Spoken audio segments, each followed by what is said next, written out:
All right, Jesse, are we all set? Yeah. Slowly.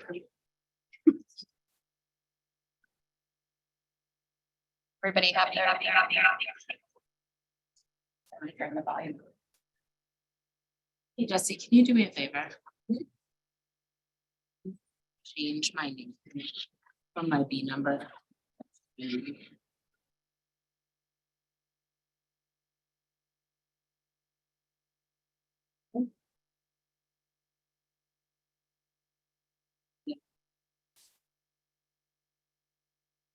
Third Street. Oh, Okay.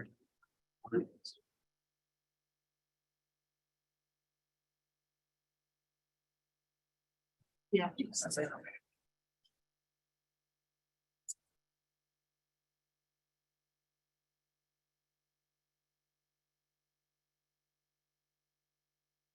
are we all set? No, okay, no worries. Just want to make sure you're not waiting for me. Okay.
Can people online hear us? Zoom can. I don't know. It's not supposed to do that. We're just having a few technical issues we're clearing up on this end, so we'll let you know as soon as we're ready.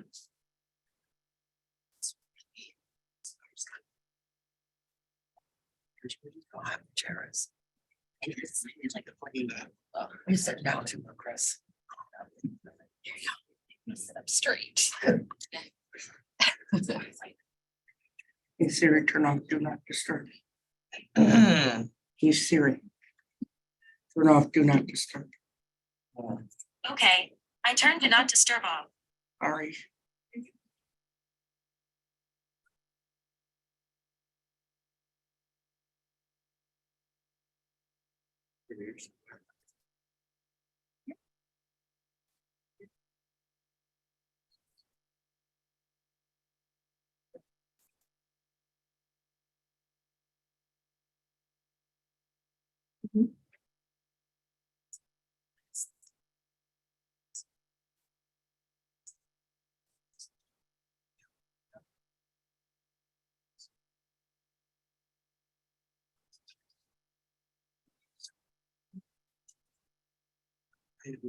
I think I'm guessing volume at 6.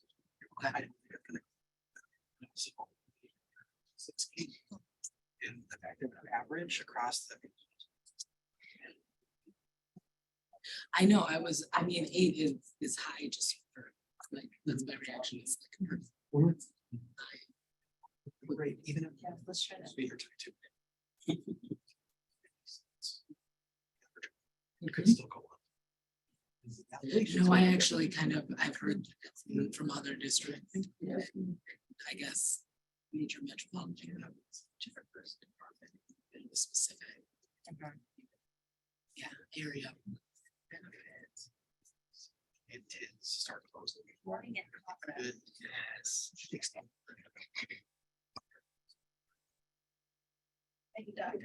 Read the host, and I'm gonna try to take myself out. And come back in. Okay.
All right, I would like to call this meeting of the Operations Work Group to order.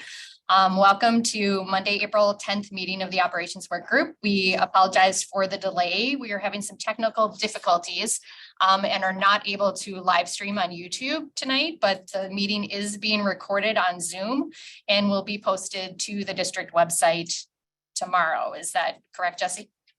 All right, so thank you all for joining us. The first agenda item is public input. There is one written statement submitted for this meeting. This statement is in support of maintaining the current MMSD investment in Operation Fresh Start and not surplusing the 0.5 FTE teaching position that is part of the legacy program. And the longer letter for this can be found attached to the agenda in the written statements. We do have one public appearance tonight. Gregory Markle. Greg Markle.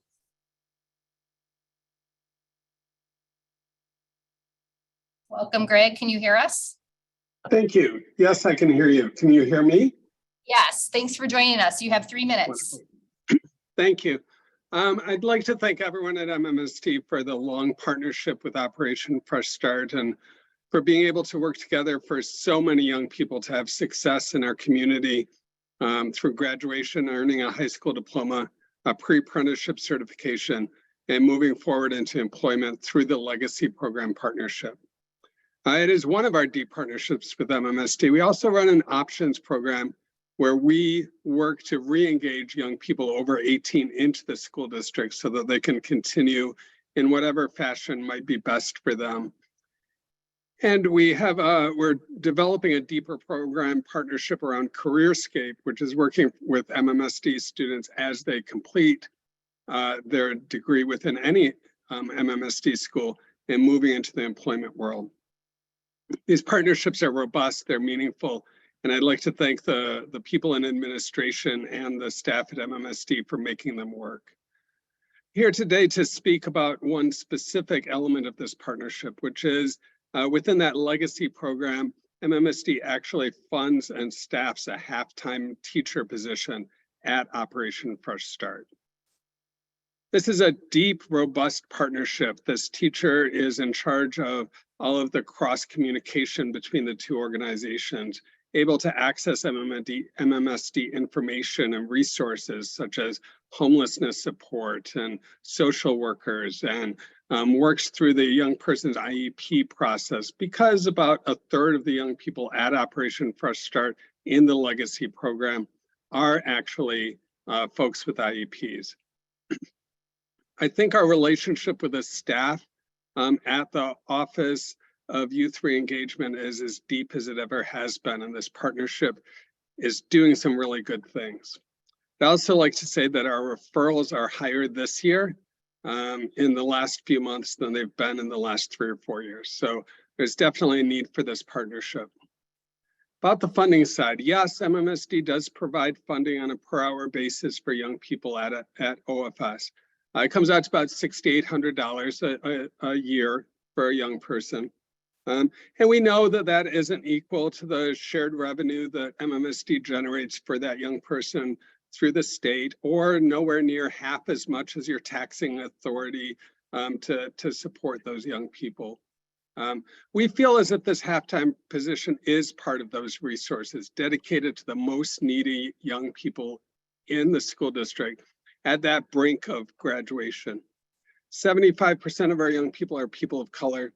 They're all young people who are coming out of poverty, and they all need and want a fresh start. And this robust relationship with that halftime position is key to making that available for them. So please continue funding this position.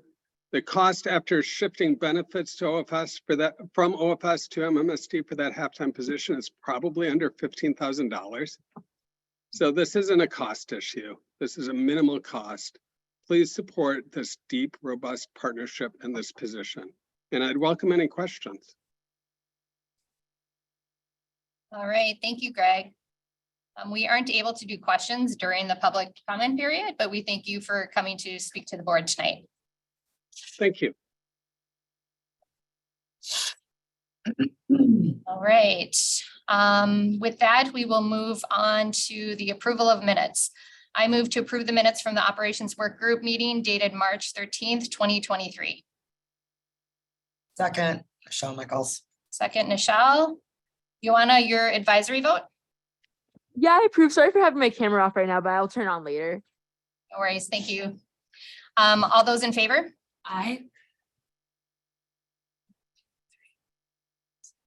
7 aye, motion passes 7-0. Right, I am going to turn the meeting over to Board President Ali Muldrow for this next agenda item. Thank you so much, Chair Gomez-Schmidt.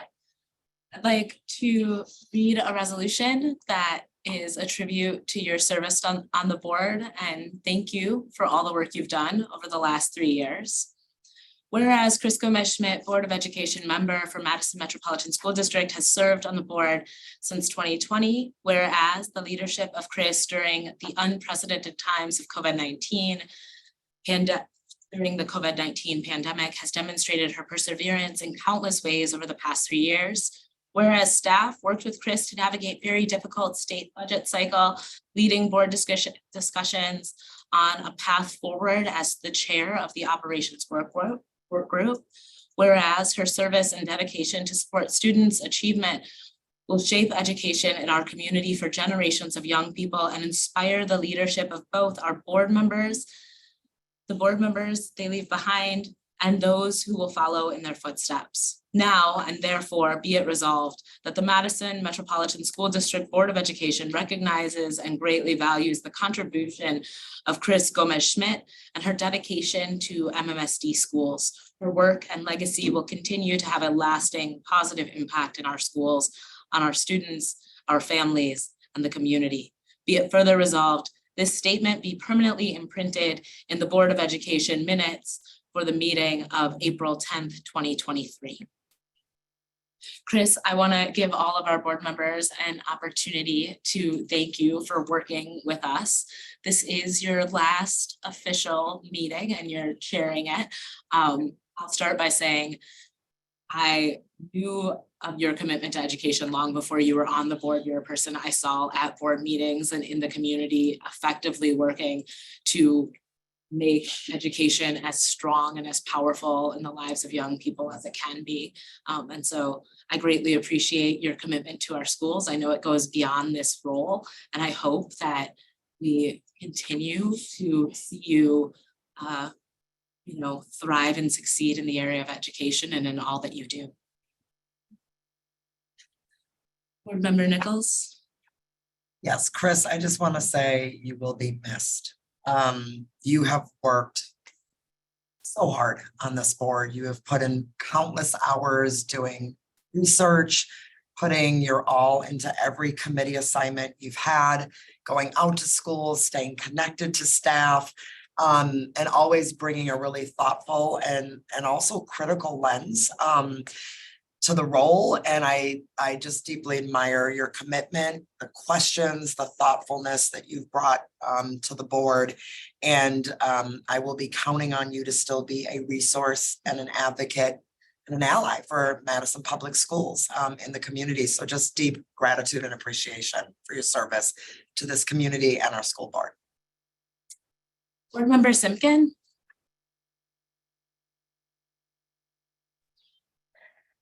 Chris, I think I want to start off on a personal note, and I just want to say thank you for welcoming me so kindly onto the board and for what felt like really mentoring me before I even got started.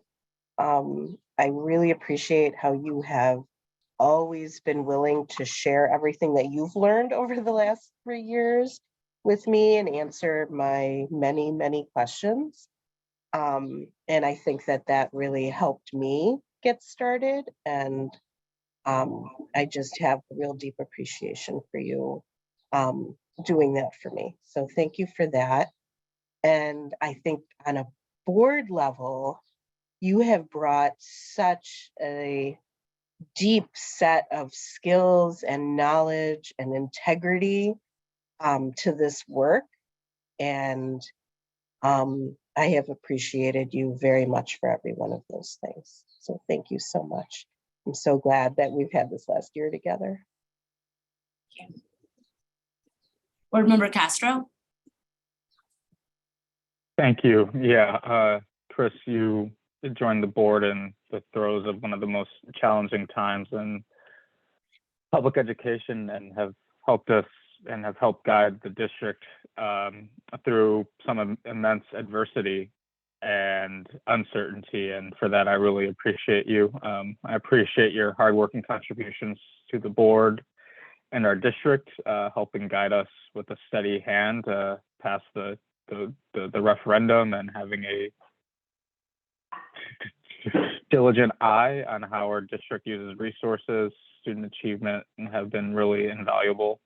So I know you believe in and love young people, and your diligence will be missed, but I do hope you get the rest you deserve, and I know you will continue to make an impact for Madison schools in the years to come. So thank you. Board Member Vandermeulen? Yes. Chris, you came at one of the hardest times, if not the hardest time this district has ever seen or dealt with. Your work on not just health, but on the budget was absolutely essential, and for that, I appreciate it. Secondly, you're one of the few people outside, along with this board, that I actually trusted first, and for me, that actually means something because I don't do it. So I do appreciate that, and you will be missed. I'm going to do something I have not done ever, Thank you. and I mean that, and you better keep in touch real clear. Thank you. Chris, I want to present you with an award, and I know Board Member Pearson was in urgent care earlier today, so I'm not sure if I'll be able to bring her up just now. But this is from us. Thank you for your leadership, Chris.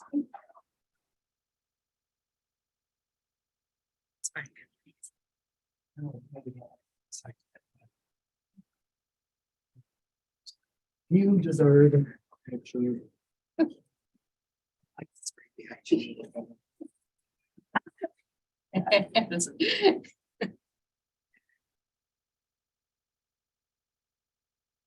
Right. Now turn this way. A right. little bit over this way, away from the screen. Yeah, a little glare. Oh, perfect. You.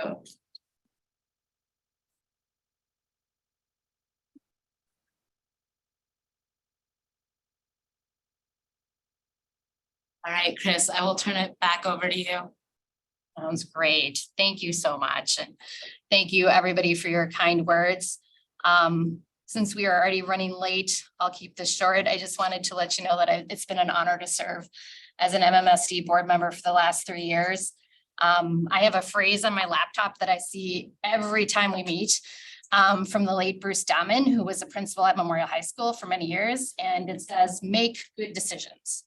And that is what I've intended to do with all the decisions in front of us, big or small, in a way that best serves our 25,000 students and their families. So it's been a privilege to work with you all. And I wish you all the best moving forward. There's a lot of work ahead, but I know that you all know that the work of public education is so important. And I thank you all for the work that will continue. So thanks. With that, we'll move on to the item of the preliminary budget preparation. This is the continuation of the budget process that we started in January. And this is the final work group meeting before the board receives the preliminary budget later in April. And as a reminder, the board does not vote on the preliminary budget. We just receive the first draft that will move us toward a budget vote in June. The preliminary budget covers the information we know so far and the work we've done to this point with Dr. Jenkins, with Ross and the budget team on both revenues and expenditures, including planning around how we will use our last year of one-time federal ESSER funds. Before we jump in, Dr. Jenkins, would you like to provide any initial comments on the budget process and discussion ahead of us tonight?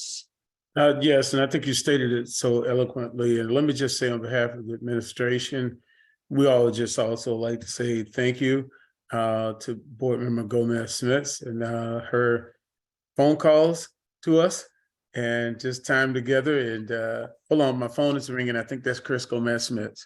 Okay. No, but really and truly just on the different issues. And as she's articulating here about the budget that we've been working on since January, we always knew as a group that we would get certain questions, very intentional around budget or being good stewards for our district. And she was trying to push the envelope to make sure that we're working in a very responsible way. And I want to say thank you to that before I get into the comments, okay? But from all of us to you, Chris, just want to say seriously, thank you. And a lot of, to our audience, people don't know how much volunteerism, how much time board members put in, you know, whether you have an intellectual exchange or not, it's a lot of time. And I just want to say appreciation for that. And so thank you for the time that you've served during one of the most difficult times in education, okay? Thank you, Dr. Jenkins. And as you heard, Board Member Gomez Smith said the work started in January. As we do each year, we come together and then we see where we get kind of a start point. Our CFO has just been remarkable in being very consistent in trying to do all of the analysis of the budget of where we are locally, where we are state, potential projecting trends. And we've gone back as a team and continue to trying to update the board as we're trying to chop down this particular situation we're in right now with our budget. You're really going to hear a lot of what you've heard. You're just going to hear an update of some more decreases in areas that we've had a chance to make as we've done our strategic budgetary realignment as a team. And so I want to thank him. I want to thank Dr. McGregory. Everyone just doesn't know behind the scene. This guy is really, he's the person behind the wall. And just to all of our team members and to the board members, the way that you've been working with us in this process, I think we're going to be pretty proud coming up to June for as much as we can do before we get the final budget from the state. We're trying to address those things that we know that we can now. But I also want to say, lift this, we know that we have been making some investments and key investments. And you look at full day, our 4K program, the investments we've made and some of our strategic investment we have made in staff. When we start talking about our benefits, health benefits, and we're still looking to make even more investment in staff. We know that staff is critical in this, but also at the same time, we know we're having to be very responsible as we move forward in balancing all those needs that we have before us right now. So I just want to say thank you to everyone, and the CFO, Ross, is going to go over more with you, but this is definitely a challenging situation that we will get through as a staff and as a district. Thank you. Thank you, Dr. Jenkins. Before I turn it over to Ross, I'd like to quickly set the stage for us and what we'll be covering tonight. Usually, as Ross will explain, in a typical budget year, we'd be moving from our estimates and best guesses with multiple budget factors, pretty solid estimates on our expenditures. But this year, due to the biennial budget cycle with the Joint Finance Committee just starting public input sessions around the state, we're not certain when the funding decisions for education will be made. And so on both the revenue and the expenditure sides, we have more variability in this budget than in previous years. Yet the goal for April is still to present the board and the public with a balanced budget as a starting point for public input into the budget process. And so tonight we'll approach our discussion in three parts. First will be the revenue forecast based on the state budget. And the second part will be the ESSER funds that continue to fund investment in our equity and excellence projects. And the third part will be discussing the budget gap, including factors affecting the size of the gap forecast and strategies to reduce the gap, as well as the tax levy forecast. And we'll take a break for discussion after each one of those sections. And then the last thing I just want us to keep in mind is that we can not only consider a one-year budget for the 2023-24 school year, but also have to weigh our future funding outlook as we make decisions, because decisions we make this year will impact the budget significantly in the next 1 to 2 years down the road.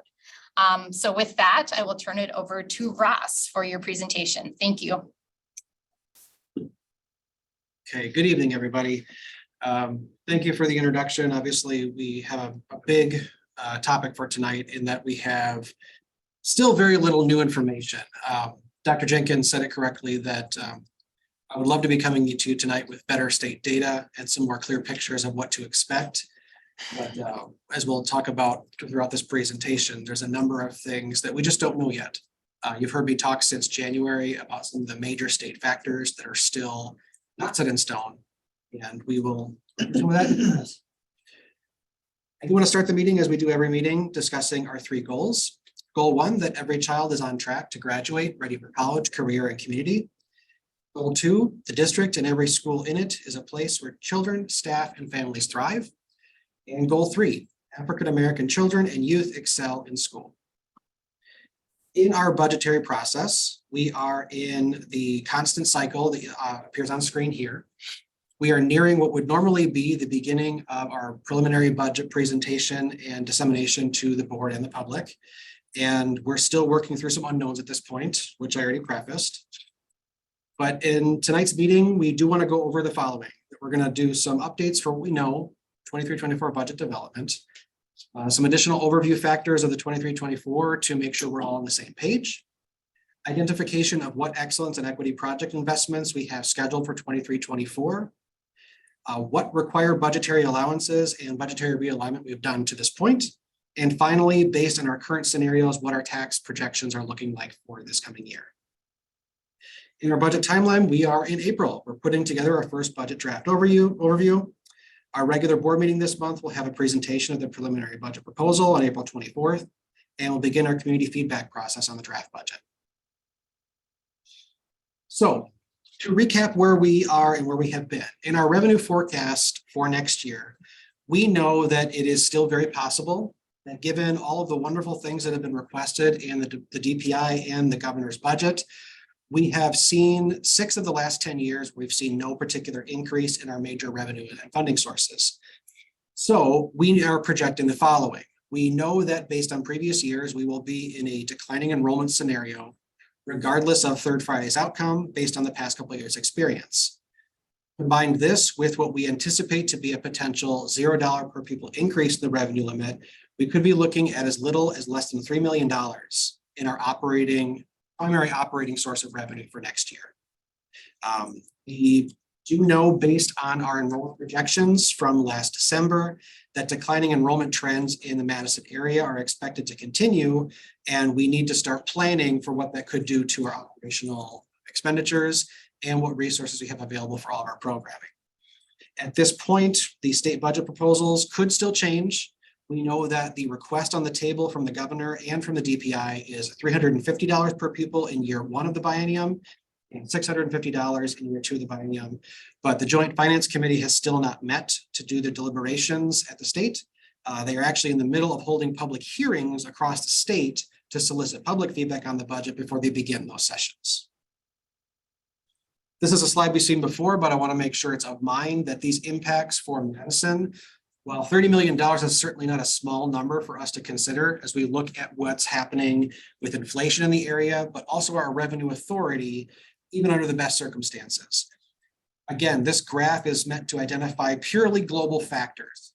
That CPI in the last 2 years has hit a record 40-year high for inflation, and that the annual change for the revenue limit, even inclusive of the referendums we've passed since 2016, show that our resources are not keeping pace with the rate of inflation at this point. Also something we've seen before, the revenue forecast and what is requested in the DPI and governor's budget show a marked increase in requested resources and the per pupil funding under the revenue limit. But this also shows that the trend around K-12 funding since the 11-12 school year has been, for lack of a better term, chaotic. For our future outlook, at least in the short term, we still have no firm information on when we're going to receive commitment from the state budget.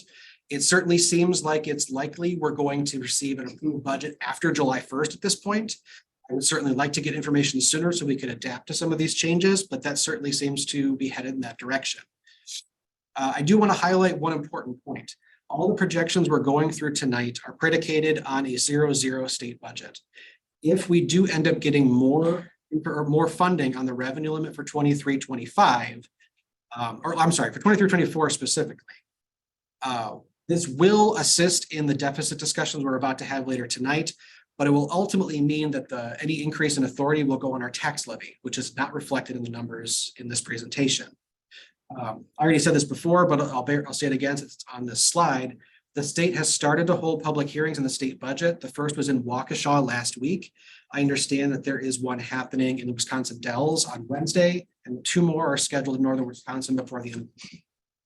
And once again, no clear indication when Joint Finance will submit a budget for the governor to sign. Before we move on, I just want to highlight some of the more global factors that we probably don't talk about, namely the revenue limit calculation and what it actually is. In a nutshell, the definition is the revenue limit is the maximum amount of revenue that may be raised through state general aids and property taxes for the general, non-referendum, and capital expansion funds called Fund 10, Fund 38, and Fund 41. Specific components of how the revenue limit is calculated are the following. Resident membership. This is where the concept of the 3-year rolling average keeps coming up. Every year we do a 2-year look back on our September enrollment. We develop an average. We call it the 3-year average. Each 3-year average is compared to the prior 3-year average to determine what's happening to our enrollment globally. Then we have a local per pupil funding factor. This is actually not a consistent factor across all school districts. It is different based on local authority. If you have more referendums that have been approved in your area, your per pupil amount multiplier may be higher. Some other districts who do not pass referendums or do not have consistent growth in their enrollment, their per pupil funding amount may be considerably lower. This is based on not to go too far into the weeds here, but this is going back to the early 90s on how the revenue limits were established. When revenue limits were created, whatever per pupil spending you had at that time became frozen. 30 years later, that formula is still dictated by the same rules, except that now the state has a minimum threshold on what you can raise. So if your per pupil change, whether it be 0, 350, or 650, as we're talking about tonight, if that somehow ends up lower than the state mandated low revenue ceiling, your revenue limit is automatically bumped up to that ceiling. There are not that many districts left to my knowledge that are still under that situation, but just for clarity, that's what that is. However, if you have multiple approved referendums, like we have had in the past for operating to exceed, your per pupil amount may be higher than some others who have not been able to pass referendum. On top of those two, you take those two together and you're multiplying your 3-year rolling average by that per pupil funding, that is the basis for the revenue limit itself. But there are some other things that are added to the revenue limit that come into play. Namely, my favorite term, non-recurring exemptions. Non-recurring exemptions are things like declining enrollment itself. We get a 1-year chance to address declining enrollment in our district by having an exemption applied to our revenue limit to adapt to those changes for the following year. Recurring exemptions are ones that stick with you. So if you get a recurring exemption, that will stay within your revenue limit into the future.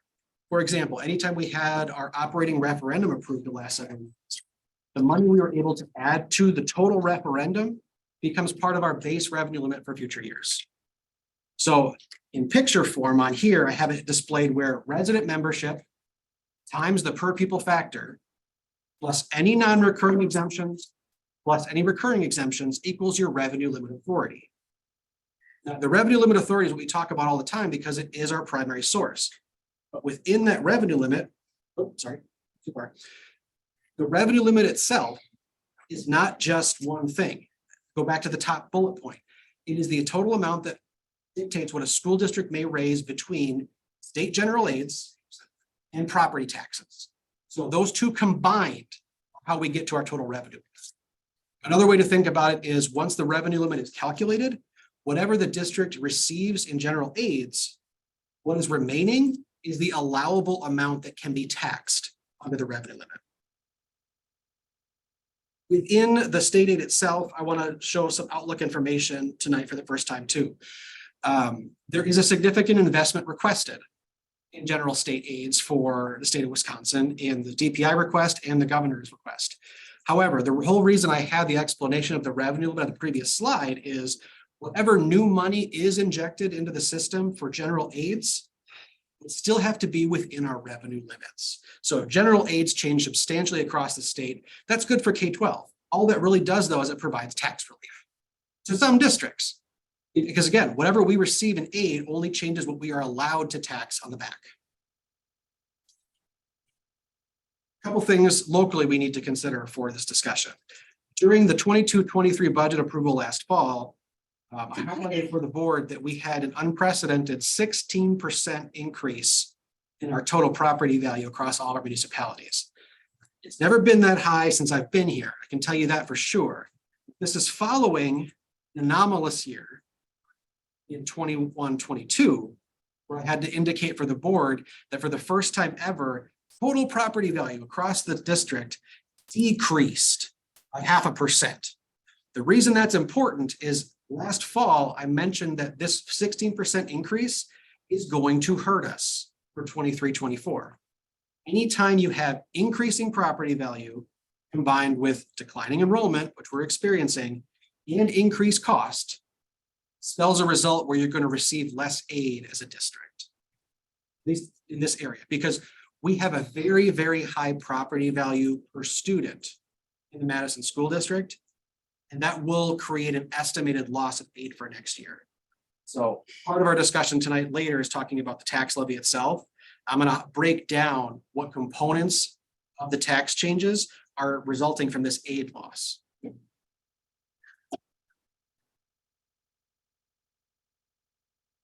Here's another graph to look at this way. So the past 5 years, our state general aids have looked like this. We've seen a sort of a small increase, but last year we saw a rather large jump, comparatively large jump in general aids compared to what we've seen in previous years. This was due in large part to the fact that our property value decreased by that 0.5%. Our cost structure was still high, but because our property value actually went down, aid rebounded last fall.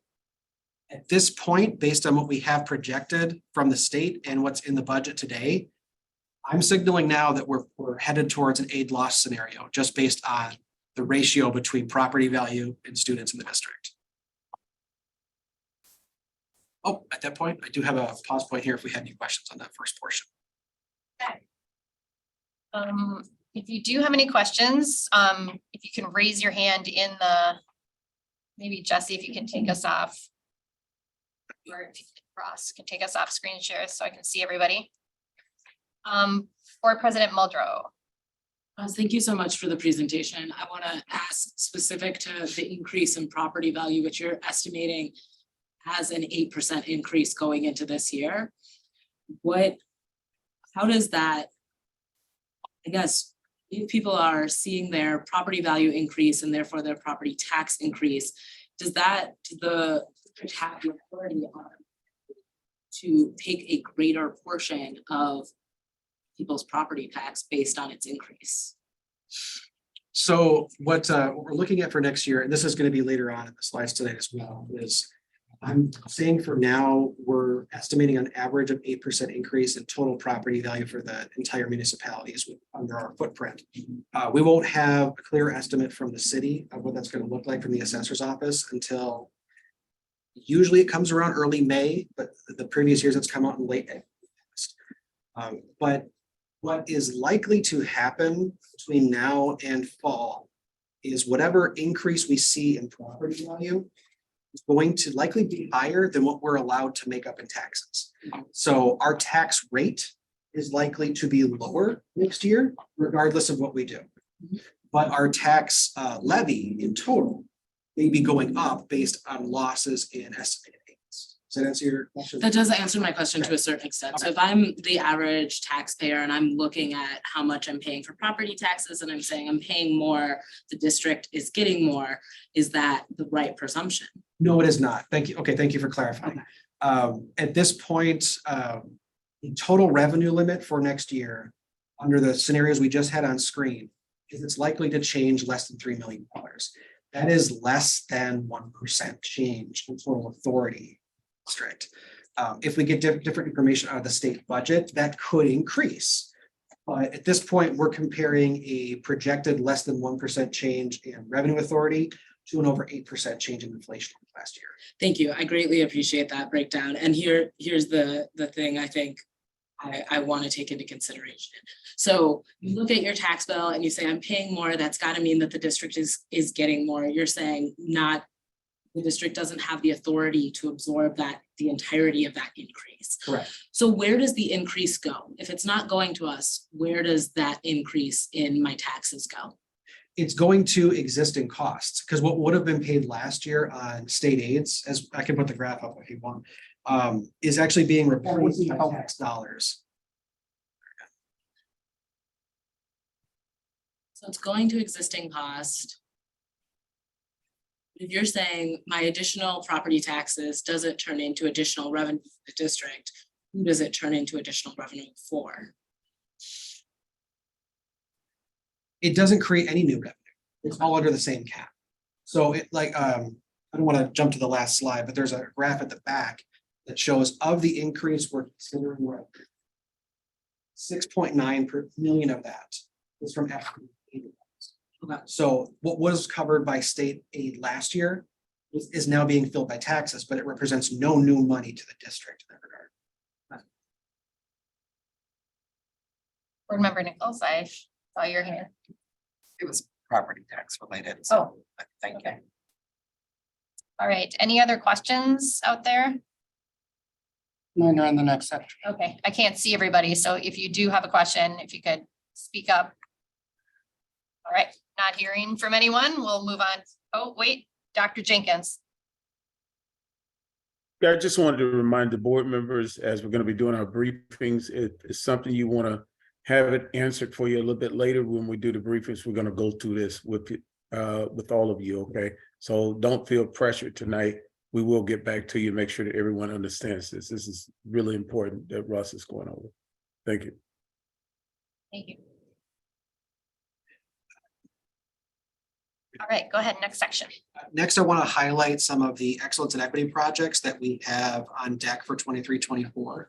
Many of these priorities will look similar to many of our board members. That's because we entered into our ESSER plan last year. We detailed that length in the budget book. But a lot of the things in here are continuation of some of those projects with only a handful of exceptions. I'll try and highlight as we go through here. First and foremost, of our local investments, we have identified a full day 4K expansion. We're going to be going from 25 to 29 sections for in-house MMSD buildings. For our targeted instructions, we are standardizing our interventionist allocation to all buildings. And as part of our ATSI targeted strategy, which the board has heard from other members of our administration during instructional work group, to ensure that we have interventionists at every school. And planning for the future. Following our workbook process this year, we are holding approximately 20 FTE for unallocated resources for needs based on enrollment or changes throughout the spring. I do want to highlight that this deployment of this 20 is ongoing and has been since the conclusion of the workbook process in February. The remainder of the investments for the 23-24 budget are the ESSER plan itself.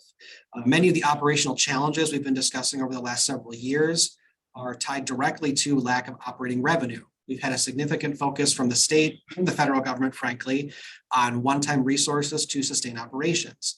For the past 18 months, we've been able to keep our discussions focused on using ESSER for innovative and surge strategy programming the next 2 years. For next year, we're going to be using some of the remaining ESSER dollars available to us to start to sustain operations. We highlighted that this is going to create a fiscal cliff for the Madison School District. I will tell you with absolute confidence, it is affecting all school districts. A lot of the news information coming from our neighbors and our colleagues around the state and across the country are highlighting that 24-25 is going to be difficult years for K-12 all around. But for the coming year, we are sustaining many of the priorities we initiated during the 22-23 school year, namely in areas of staffing that we focused on for surge strategies at many of our sites. So those FTE will be sustained. The one additional surge strategy for next year is an addition of 8 more village builders at schools. Again, this is tied to our ATSI targeted strategy. But again, as we've heard me say many times over the last 2 years, until or unless other funding is identified prior to the conclusion of ESSER, many of these projects are anticipated to end due to lack of sustainable funding. Following schedule will be presented by major ESSER grant categories as we've done before, and will appear also in the budget documents for the end of April. So under the 5 major areas of the grant, we have for addressing long-term school closure, about $8.5 million reserved, and about 17 FTE for programs initiated during this year, including driver's education access, community schools coordinators, K-5 literacy adoption year 2, middle school curriculum adoption, Madison Promise and Virtual Academy, ACT preparation, credit recovery, experiential learning coordination, youth re-engagement, and the Summer Arts Academy for the 2023 term. Under outreach for special populations, we have about 2.9 million reserved, or 30 FTE. This is tied to ELL language supports, student coaches and village builders, including the additional FTE for next year, bilingual recruitment and language screening, and multilingual program coordinator.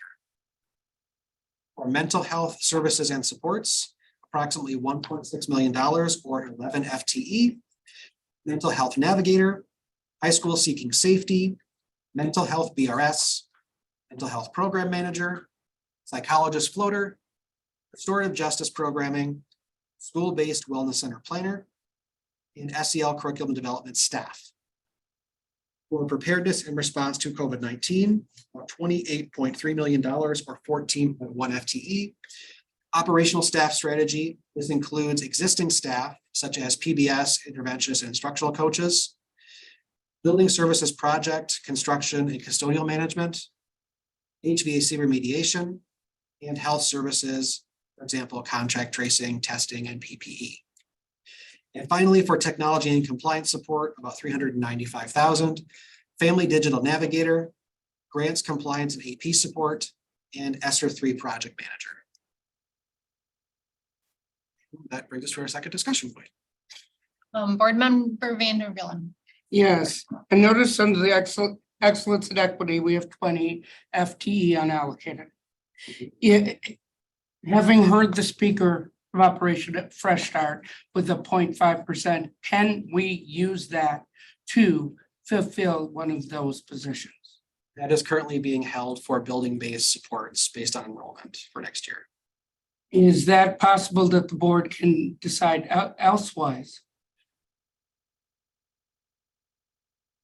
Based on the fact that special needs is also a targeted population strategy. Again, the unallocated resources are usually reserved for enrollment-based decisions at the building level. This is a enrollment-based decision. We surplus to 0.5%. Can I ask, when you say the enrollment-based decisions, is that we're talking teachers in classrooms? When class sizes go over a certain size, it's actually allocating another classroom teacher to that school. Okay. But we took one from them, correct? 0.5. So my question is, why can't we use that?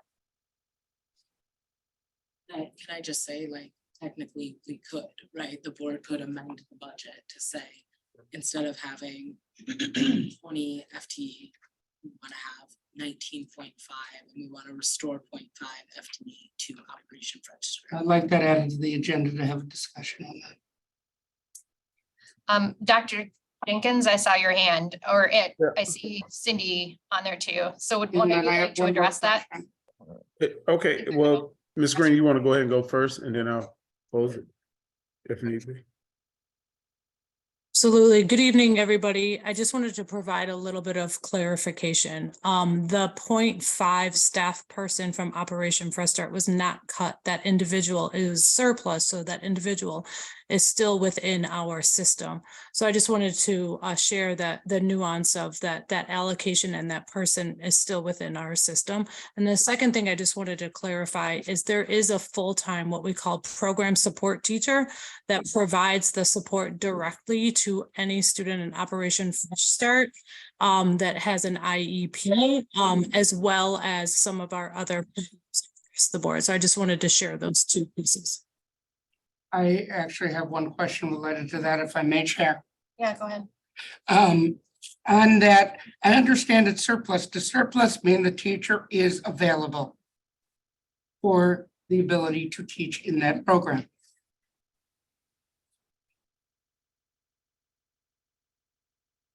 So I think that it requires a different conversation that I don't believe we're scheduled for tonight in terms of the nuanced piece of that. I just wanted to name that that position is not cut, so it wouldn't make sense when we're talking about the 20 positions under unallocated. So I just wanted to provide that clarification.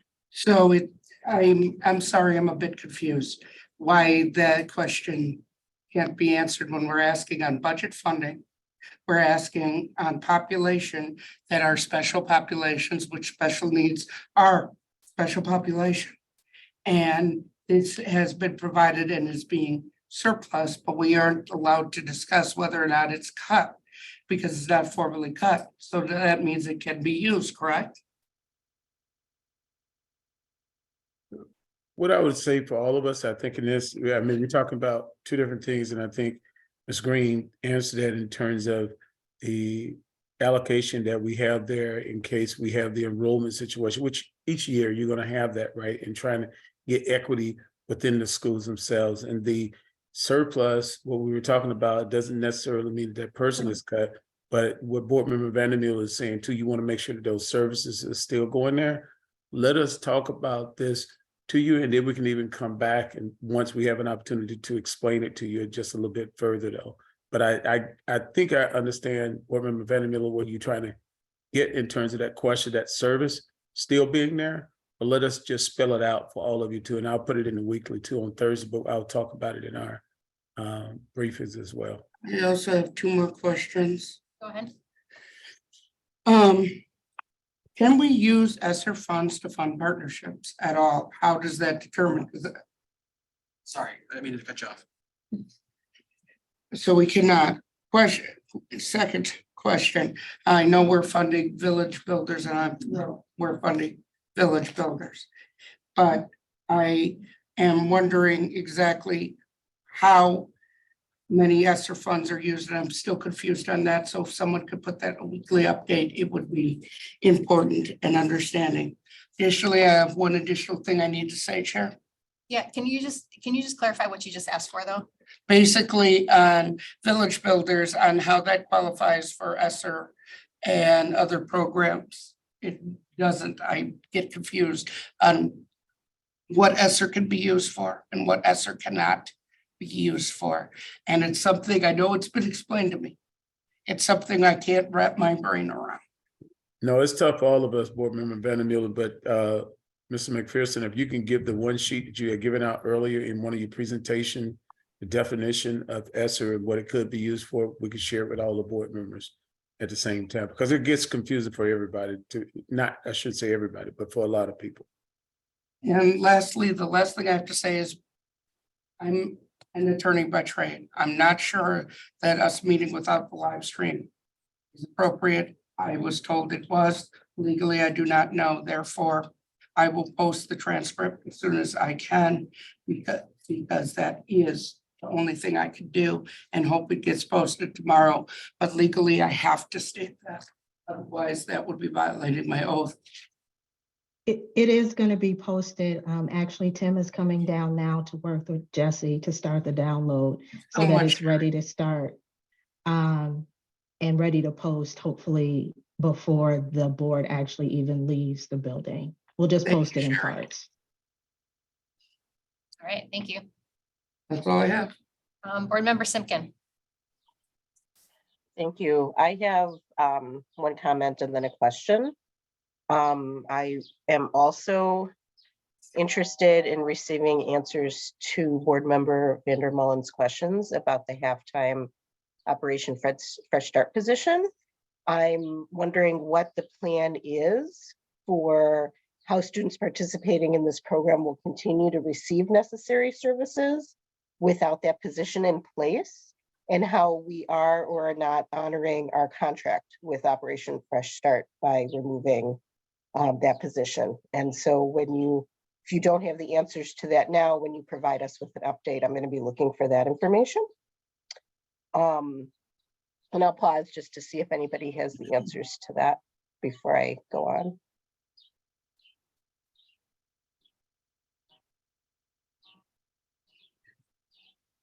I guess I'll ask another question on top of that. Is Ross, is the 0.5 position, is it in that list that's upcoming in the next about the budget gap? So I think maybe we can get some more information on that when we get to the budget gap closing discussion in the next section. Does that sound good? That sounds great. Thank you.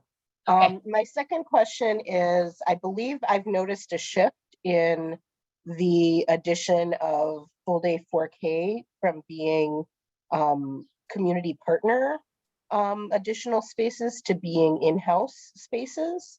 And I'm wondering if our community partners were offered the ability to extend their services as well to be offering 4K sponsored through the school district before the district decided to do them in-house.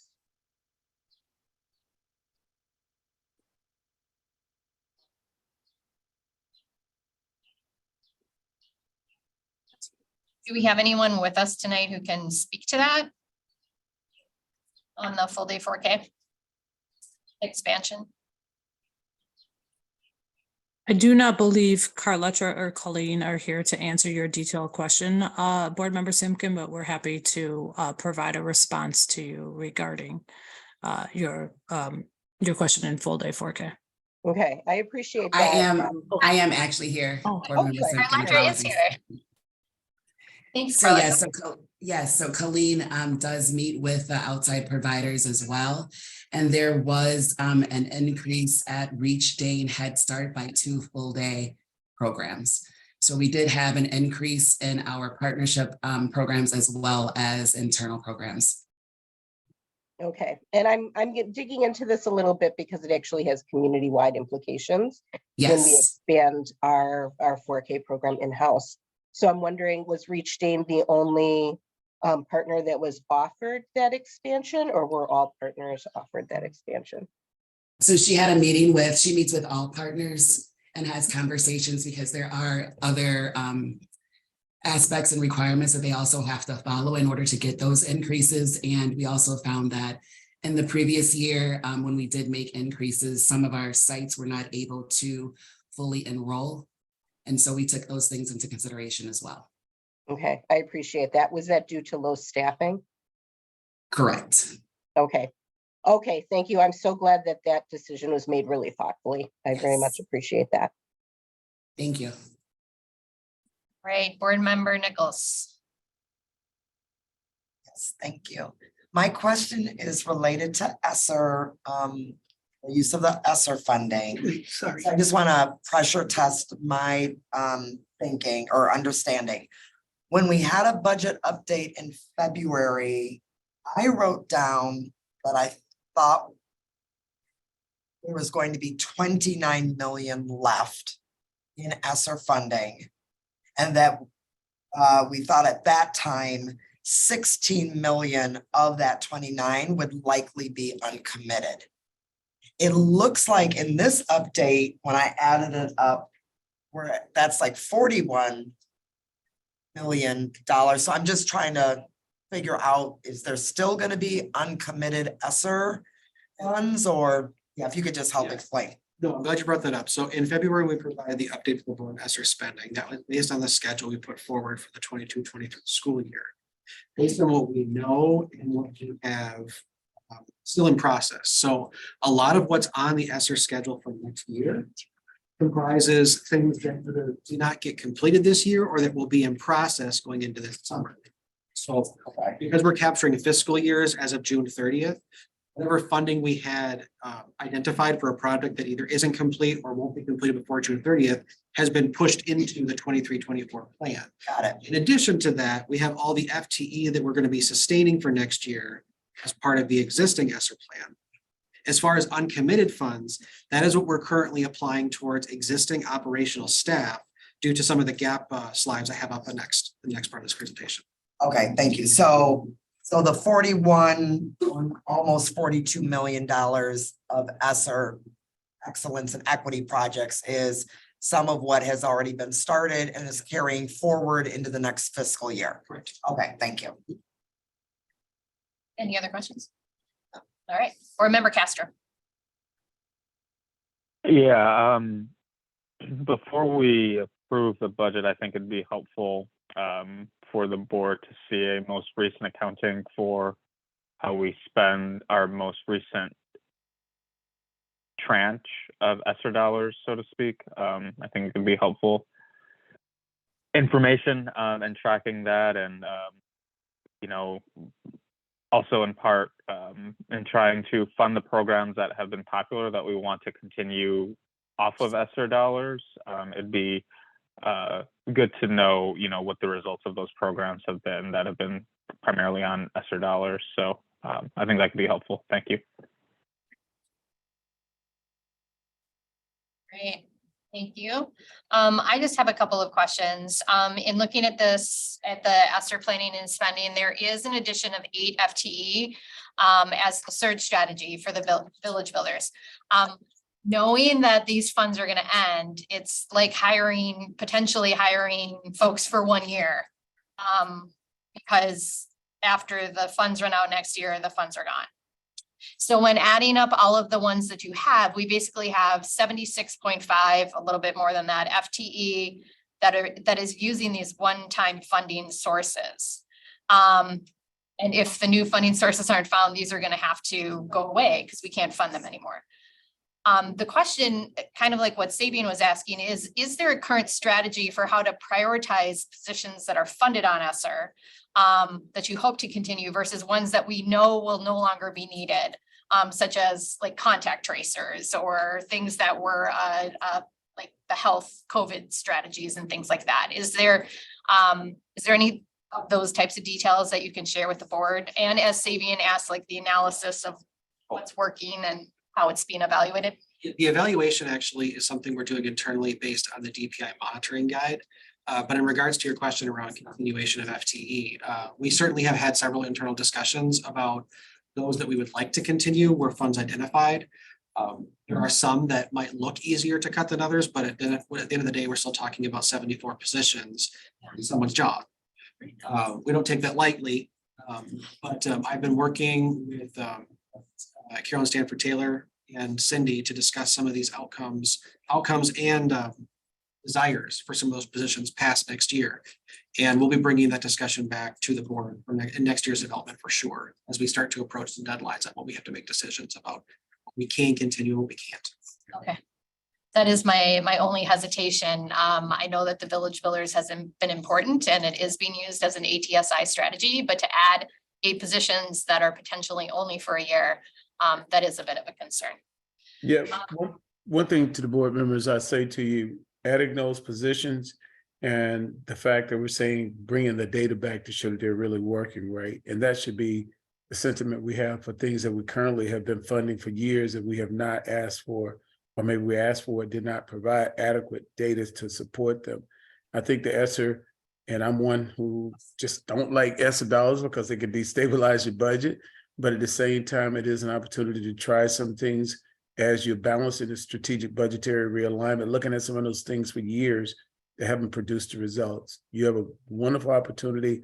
The discussion must continue in the community, individuals seeing the benefit of bringing community in schools. And I think that's a long-term discussion. So I appreciate that question, but we're looking at everything. I think that's what it should expand beyond village builders to other positions we have that we may not need as many moving forward. All right, thank you, Dr. Jenkins. Board Member Castro.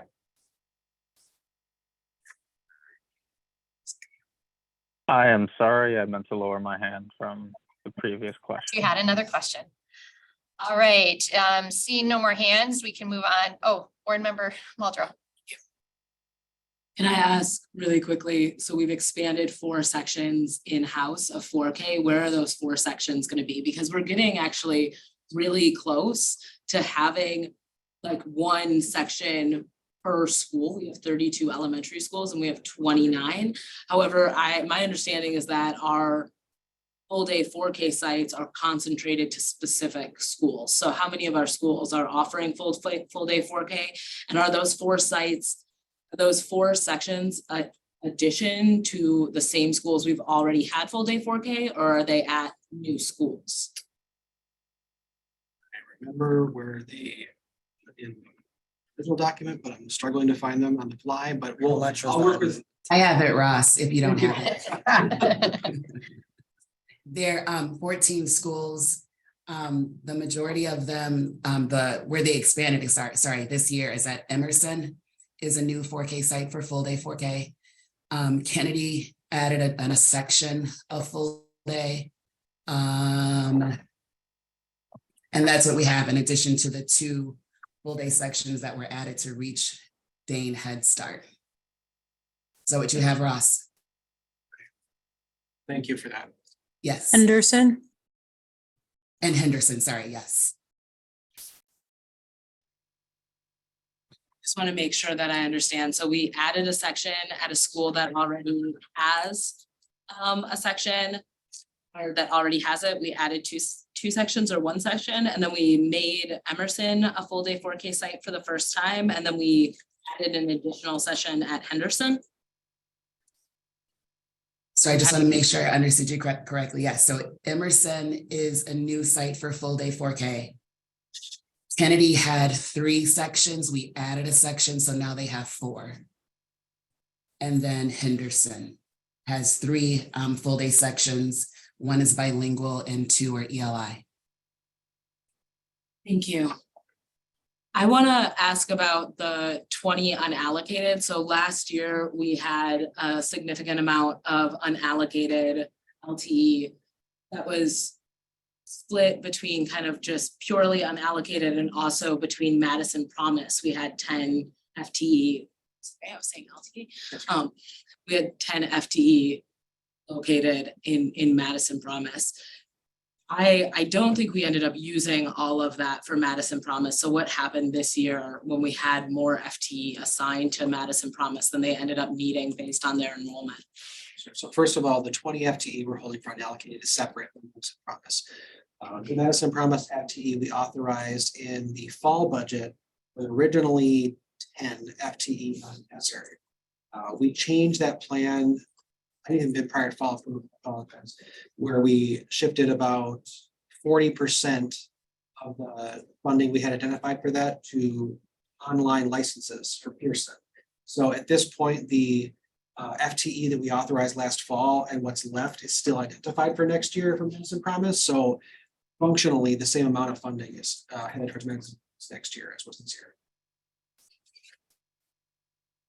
And so let's say we get to the beginning of next year and we go, oh, we're definitely going to need a couple extra people at East and a couple extra people at West and a couple extra people over here. But ultimately, due to declining enrollment, there are several of these folks that we aren't going to need based on enrollment at any specific school. What happens to that FTE? We sustain it for the year. I will say that for the most part, allocated, mostly used or allocated before the end of the. So each year, I would say we've not maintained more than a handful of allocated. What happens to the handful that we've maintained? It goes back into the pool for the allocation process. So that's never lost. It's always considered part of the work process. I think in a similar vein to what board member Vandermillen spoke to around Operation Fresh Start, I think the cuts that folks have talked about in buildings, because we did eliminate a significant amount of FTE based on enrollment at schools, had an impact on things like arts programming, had an impact on which schools could staff themselves at the level they've been staffed at and what they've had to do to adjust. Is there any way to use that unallocated to reconcile kind of minor cuts to specific positions going into next year? Yes, and that's actually part of our regular process each year. One of the things we do is evaluation of acts that might have inadvertently affected full-time equivalency in a building. We call that our bridging process. We're actually in the process of evaluating that now before the summer so that we know what assignments people are to expect coming. Thank you so much for speaking to that. That's it for my questions. Okay, on to our last section of the presentation. Hey, Chris. Yes. So we need to pause for about 10 minutes. We're not live streaming. Okay. And the public is board only in person. So we're kind of caught in here. So what we're going to do is we're going to pause, begin to play the first part of this, and then we'll follow up that video. It's the second half. After we finish the presentation. Okay. I don't understand. So we're gonna stop our current recording now and send it to Tim to post it on YouTube and start our new recording right where we're at right now. And then our second piece will be on YouTube after. Or at any point. I mean, if you want to finish this, then we can break. Okay. Is there any issue with us? Are you saying the issue is with us being past 6:30 right now? No, the issue is with us not being able to stream it on YouTube. Is a problem with YouTube. So we're still recording it. And what's happening is we're getting people asking, well, this was posted that this is only going to be in person. Violated the public notice meter. So here, Chris, the reason it takes a while to download. And so if he could pause now, because we've gone about, I don't know, an hour. That way he can start the download now and then post the second part. Yeah, I think it's larger the file size, the longer it takes. The to longer it upload. takes. Okay. I'm sorry, Tim, is part of what you're saying though, is that this is a public open meeting. Right. But we posted this meeting as in person only for the board. So other people aren't actually allowed to attend this evening in person. That is my understanding. Okay, so that actually is kind of an issue. I didn't realize that, because if we're posted as a meeting that's open to the public, that's one thing. But right now, if we're saying the only way the public can access the meeting is through the live stream. Yeah, okay. Thank you for clarifying. Okay, the only question would be is if we want the last part of the budget presentation to be with the same video, because that's a topic that is all together rather than breaking it up into two separate videos. That was my fault. I thought that was the last. Is there something, here's the quick question, is there something that you can post on the district website or something that you can, some type of communication that you can send out to explain the issue we had with the live stream and that this is what is upcoming? I also posted it on my Facebook page. Yeah, if you could do that, let's finish this part of the budget presentation and then we'll take that break so that the video can be processed. So to wrap up kind of where we are in current scenario, we recognize at the start of this year, we had an approximate $7 million gap in our initial budget projections for 2023 based on our fall approval. To date, we've identified about $2.7 million of reductions out of central office. This equates to approximately 22 FTE and about $470,000 in non-personnel or non-FTE costs. In addition, through our staffing process, we identified about $4 million enrollment-based reductions at the buildings, which equates to about 49 FTE, just based on enrollment reductions alone. This means that even after all the changes and current compensation planning we've put in place for next year, our current gap for next year is approximately $15 million. But before we pause there, I want to identify that what we've identified in our ESSER strategy for next year is a increased use of our ESSER 3 remaining dollars for existing operational expenses. We're going to be reserving about $11.5 million, which was on the list from earlier, to fund existing positions. This means that for next year, we currently have a budget gap of about $3.5 million. Again, this is predicated on a 0-0 based budget, and conditions could improve by July of next year. I'm sorry, of this upcoming summer, excuse me. As always, our goal is to outperform the budgets we put forward each year and approve to avoid any potential fund balance draw. We do recognize that the state budget may improve the outlook as we go into June and July, but we are still operating with a starting deficit for 24-25 And we may be in a situation, depending on what we do get on future fund balance draws to sustain operations as they are today. In addition to everything, and this is all inclusive, this is not on top of. Each year, we have identification of expenses that we must acknowledge going into budgetary planning due to changes in circumstances or have you. In this case, we are currently estimating that our 2X charters will continue to increase based on the change in the multiplier we have to apply to that funding each year and increased enrollment. That estimate for next year is currently increasing by about $1.7 million.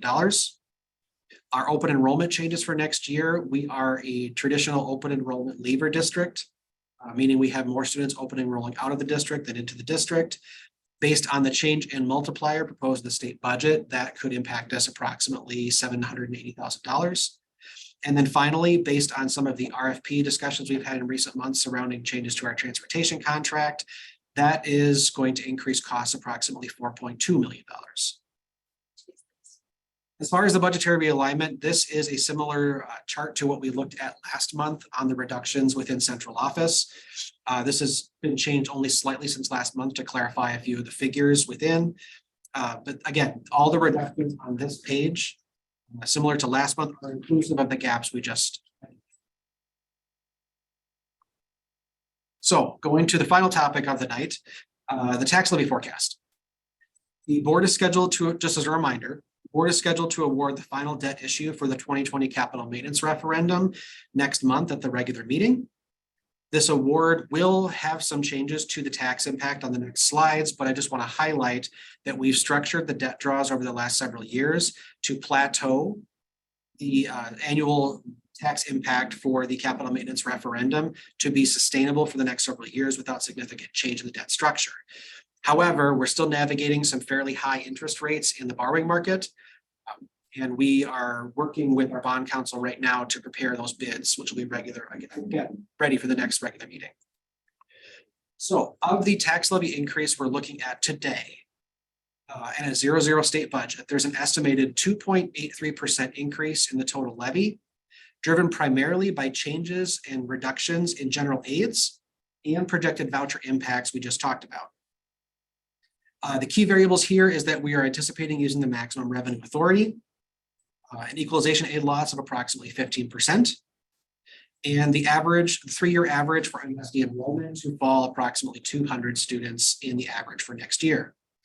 I do want to highlight that a portion of the tax increase identified here on this bar chart is not 2X charters, as we just talked about as part of our required budgetary allowance.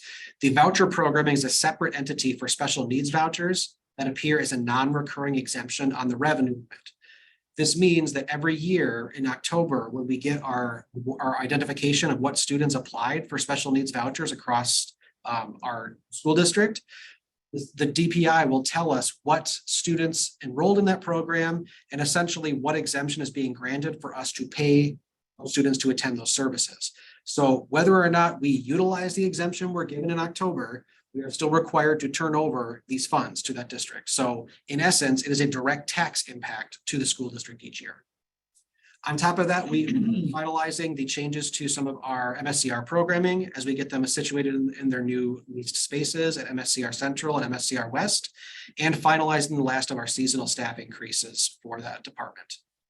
This means that the majority of the increase in the tax levy identified here, which is the bottom part of this bar chart, approximately $8.6 million. This encompasses the total of our increase in revenue limit authority for next year, based on the less than $3 million we just talked about, and the estimated aid loss that we talked about a few slides back as well. Overall, I'm anticipating, as Ali referenced earlier tonight, a tax base growth at this point of approximately 8% across all of our municipalities. We should get some better, closer information from the city assessor's office in the spring as the assessor's report comes out. But after the last couple of years, I believe that 8% is very close to what might actually happen. Again, we won't have that number certified for us until sometime in September.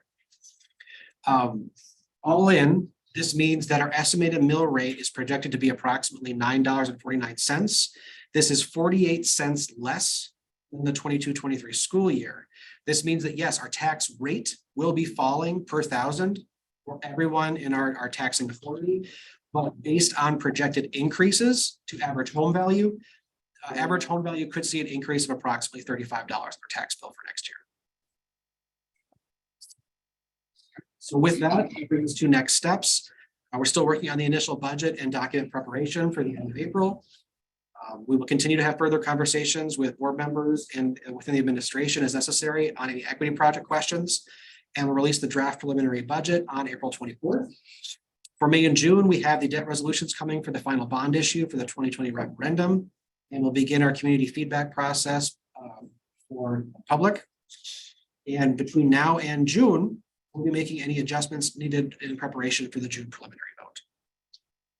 I'll turn it back over to Chris if there's any final questions. Right.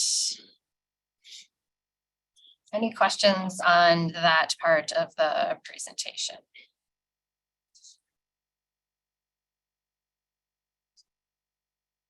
Right, I have a couple of quick questions. Ross, you said that the 0.5 that was cut from Operation Fresh Start is included. Is that in the OYR Office of Youth Reengagement line item that's in there? Correct. Okay.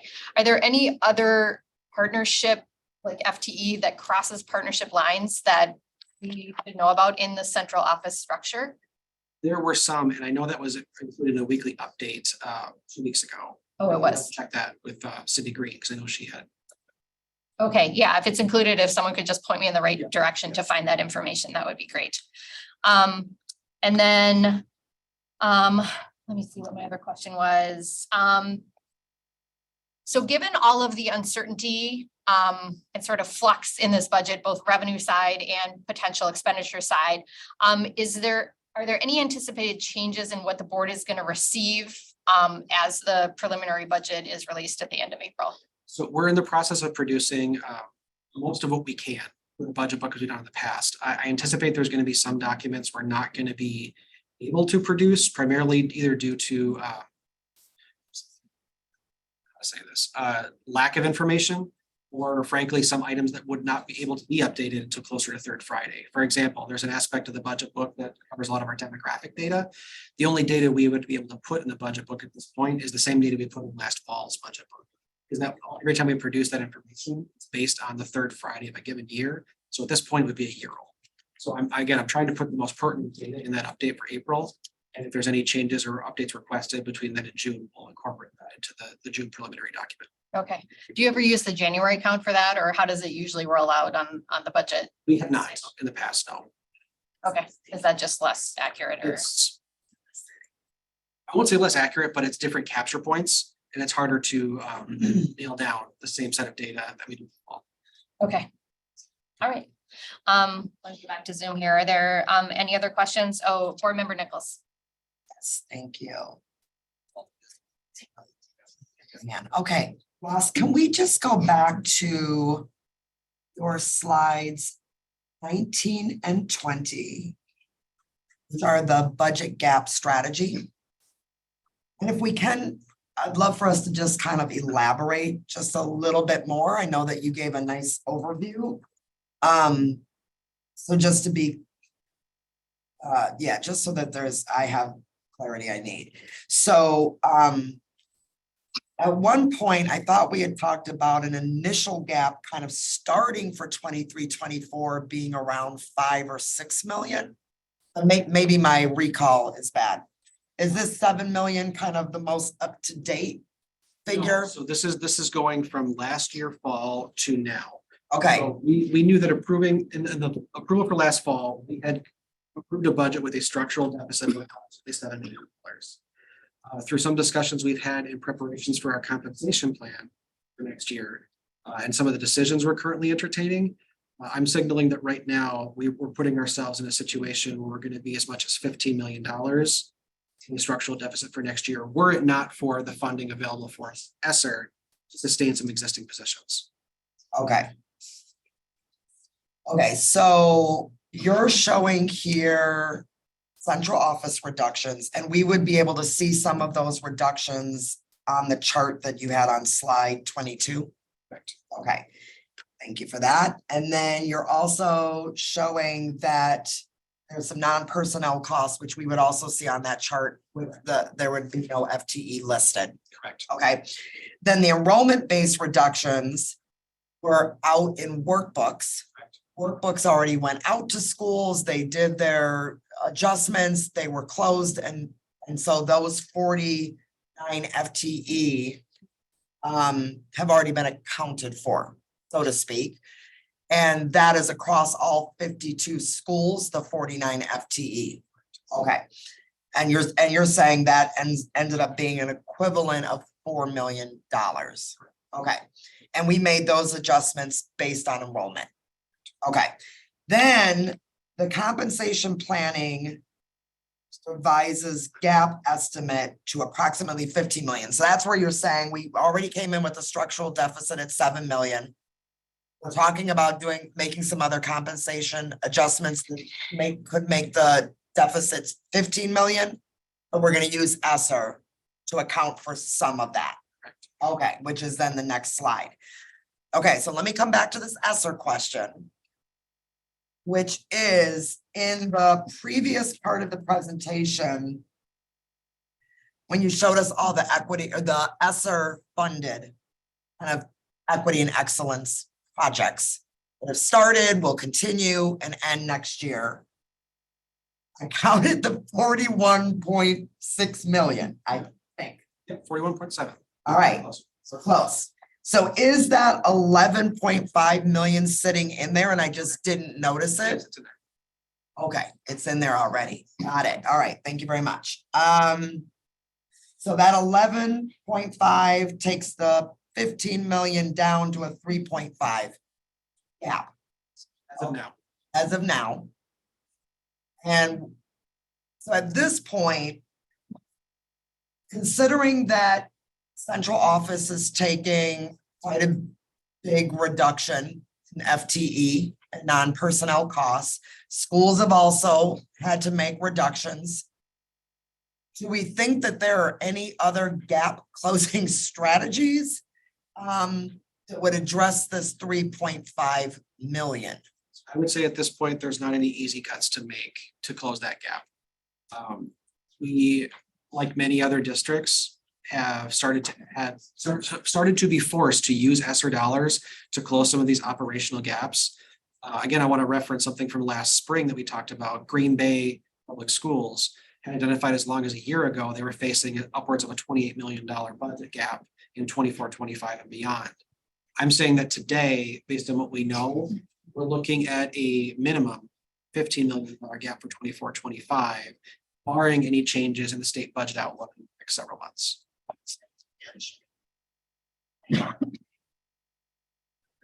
That's why it would be a great conversation to start talking about our future planning or referenda or something else. Okay.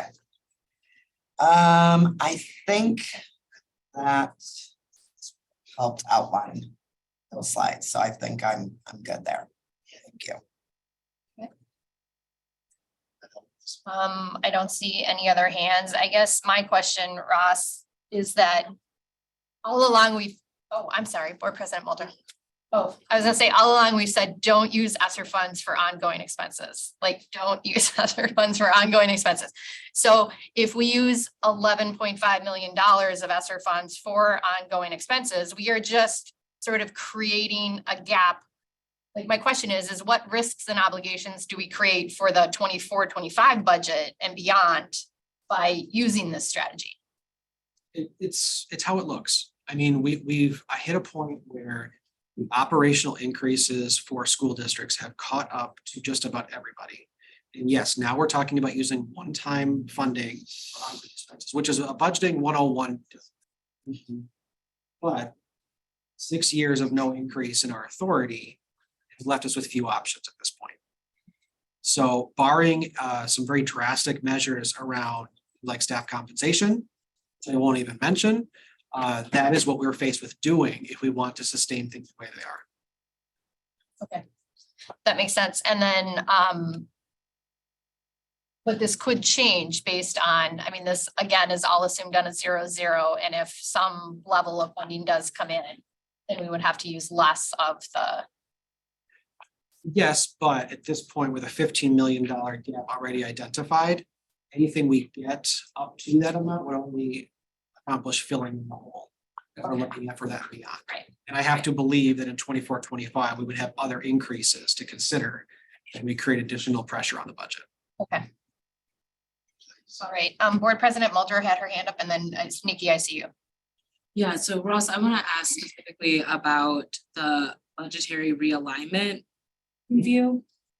The largest cuts, it looks like at this point, were absorbed by curriculum and instruction, which I would imagine is because that's one of the larger departments in the district. The second largest was student services. Given the importance of the work student services has done and kind of the visibility of that work, particular to the pandemic and mental health support, can you, or Cindy, I might want to ask you to speak to us about what those, what those cuts actually mean for the department's ability to function. Also looking at that overall chart, are these cuts to central office driven by vacancies, or are they driven, by kind of positions that are less than you anticipated they would be when you decided to create them? Before Cindy jumps in, I'll just preface that yes, most of these are positions that we identified internally that we are putting for realignment. There are a handful of positions that were filled positions, which is one of the reasons we're not itemized on this view right now. Board Member Vanderbilt. Yes, I needed to, If Cindy answers my question. Oh, I'm sorry. I Cindy, didn't know, I apologize. No, that was me. Cindy, are you on with us? Yes, I was just going to answer President Muldrow's question. Ross answered the first part. It's a bit of a combination, but definitely more vacancies. I'll speak to the curriculum and instruction, and I'll ask Dr. Molfenter if she wants to just add any more details to the student services. While we had to make some pretty tough decisions around that, we are using this as an opportunity to restructure and rethink the way many of those individuals do the work. I talked about this a little before when we think about support for ATSI. So we did have to make some cuts in literacy, some cuts in secondary, and that is going to have us rethink kind of roles to be more intentional and thoughtful about supports to schools and what we can't do, right? Like focusing on keeping the main things and what we might not be able to do with that. I will see if Dr. Molfenter just wants to add any details to the student services piece for you, President Muldrow. I'm just fixing the record.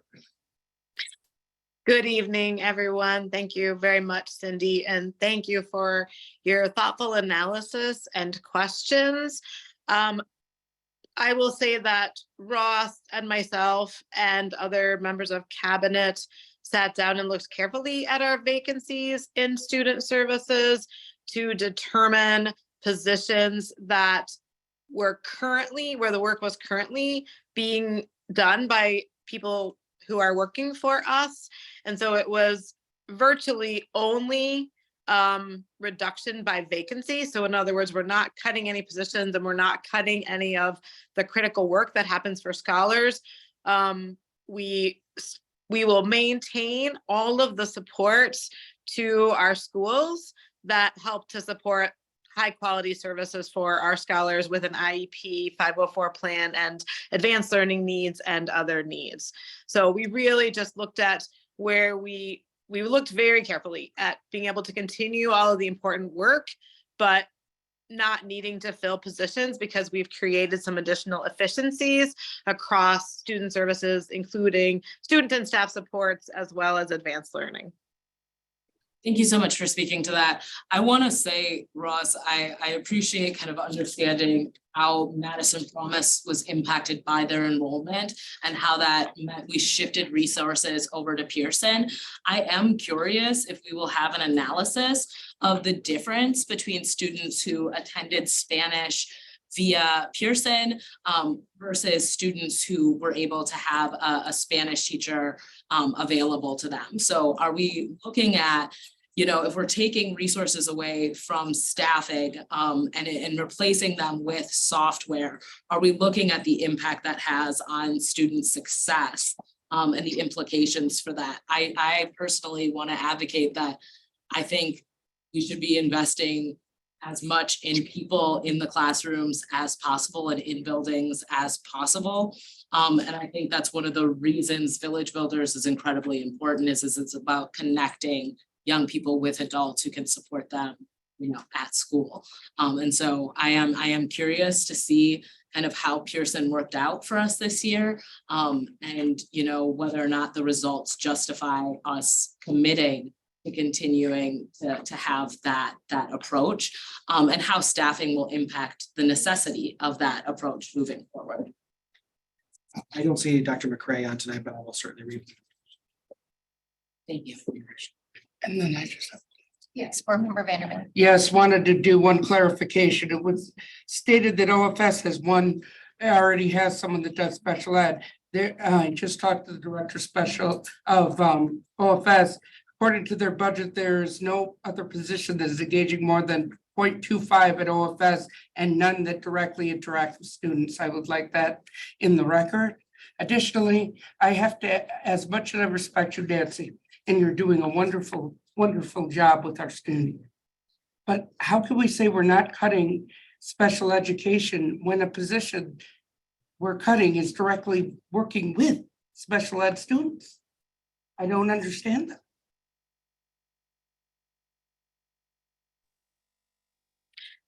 Thank you, Board Member Vandermeulen. Cindy mentioned a few moments ago that we have a dedicated program support teacher who is assigned to work with scholars at OFS, and that person would then be asked to provide some additional direct support as needed to ensure that our scholars with an IEP or 504 plan can be successful at Operation Fresh Start. We definitely want to continue to offer Operation Fresh Start as an option and provide supports as needed. So we would most certainly ensure that that continues to happen. I understand your question, but I guess I want to assure you and everyone, all the other board members, that we would certainly make sure that people had the supports that they needed to be successful. I appreciate the answer. I am slightly skeptical on why it wouldn't just be easier to keep the funding as is, but that's all right. Thank you. All right, thank you. Thank you for all the questions. If any others come up, I'm assuming that the administration would like to hear about those. Send those to Dr. McGregory sooner rather than later. There will be continuing information coming to the board through the board briefings before the regular board meeting at the end of the month. And then I'm just going to offer a few parting words on this budget. I just think that after the discussion tonight, that caution with this budget is needed going forward for all of you. Can't overextend the district beyond the revenue that we receive with expenditures that outpace our budget. And as you look forward, not just for this coming fiscal year, but the year beyond that, we anticipate that we'll continue to face a number of budget challenges, from this budget cycle being the last year of the 2020 operating referendum that was approved by taxpayers. We'll need to continue to navigate the continuing effects of declining enrollment and the effect that that has on staffing. We are going to need to negotiate new healthcare contracts for our employees after 3 years of the current contract, and that will be for not this coming budget, but the following year. And then the end of the one-time ESSER funds like we discussed tonight. So that's just my parting words. I wish we weren't in such a difficult situation, and I wish there weren't so many uncertainties going into this. So I do think that advocacy for public education and funding for public education is necessary. And so I do look forward to continuing to work with all of you on that much larger issue for our district and for us. So with that, that ends our budget portion of the presentation. We are going to take a 5 to 10 minute break. Is that right? So that we can switch to a different video? Yeah. Okay, so are we just pausing the Zoom or are we coming back into a different Zoom? Okay, so we will stay in the Zoom meeting. We are going to recess for 5 to 10 minutes while we get the video starting to upload to the district website. Okay, thank you. You.